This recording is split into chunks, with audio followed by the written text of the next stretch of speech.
Este personaje es nativo desde Cuba.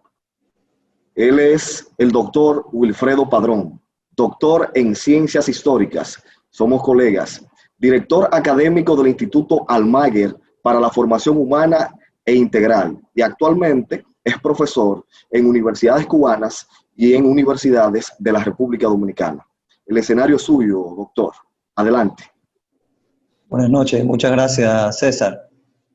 Felicito en primer lugar a los organizadores de esta idea de intercambiar sobre un tema de suma importancia para el presente y futuro de nuestra sociedad. Y de manera particular agradezco la invitación que me cursaran para expresar apenas algunas ideas que yo creo que están en relación con un proceso de mejoramiento humano constante y necesario, imprescindible, como es la educación. En ese sentido, quiero establecer, digamos, en primer lugar, algunos, en relación con los desafíos de la educación, algunos presupuestos que considero tener presente como punto de partida para pensar. No son los únicos, pero son algunos. Obviamente la situación de pandemia ha traído nuevos desafíos, pero a otros los ha transformado y a otros, tercer grupo, digamos, los ha develado, los ha maximizado. La profesora Josefina hacía referencia a algunos de ellos, que no son nuevos, sino que la pandemia ha traído con mayor fuerza y por eso hoy los estamos analizando. En segundo lugar, no son desafíos coyunturales. Analizar la situación de pandemia como algo coyuntural y pasajero creo que sería perder una oportunidad para implementar grandes transformaciones en el sistema educativo que nos permitan aprovechar este interregno tan difícil para la humanidad, para crecer en el sentido educativo y para poder ascender en cuestiones fundamentales para la formación nuestra y de nuestras nuevas generaciones.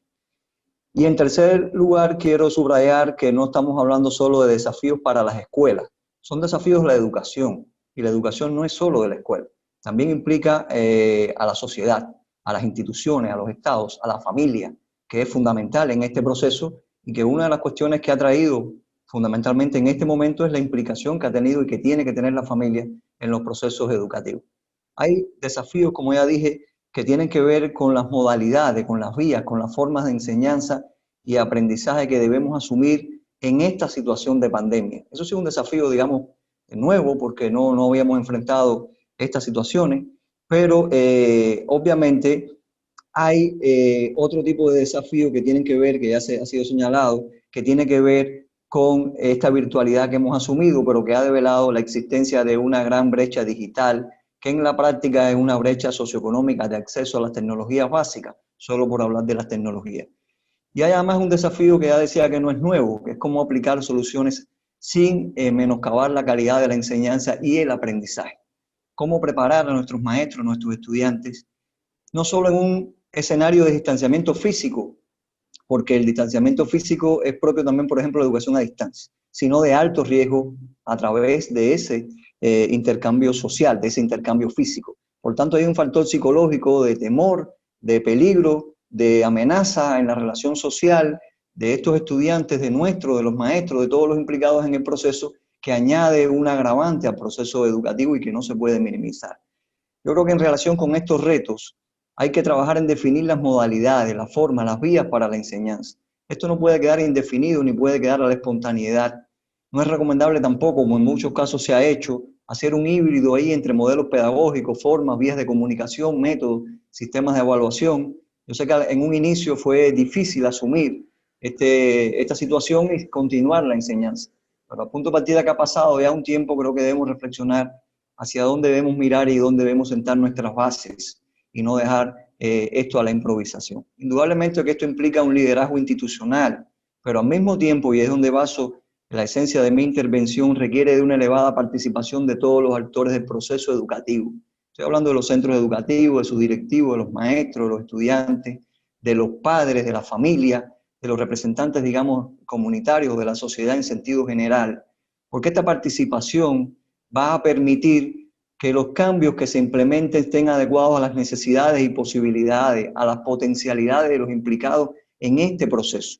Esto va a permitir además conocer esa realidad socioeconómica que es tan importante para la educación y a la cual hacía mención también la profesora Josefina, y que es distinto en cada país, es distinta en cada región, pero también es distinta en cada comunidad y en cada escuela. Las soluciones, por ejemplo, las tecnológicas, no pueden ser iguales, tienen que ser atemperadas a cada lugar.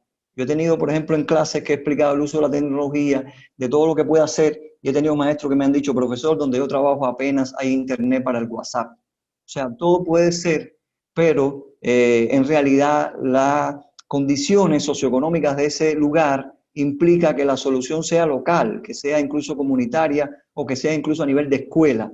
Por tanto, tiene que haber una flexibilidad en la política para que esas condiciones sean asumidas y sean importantes.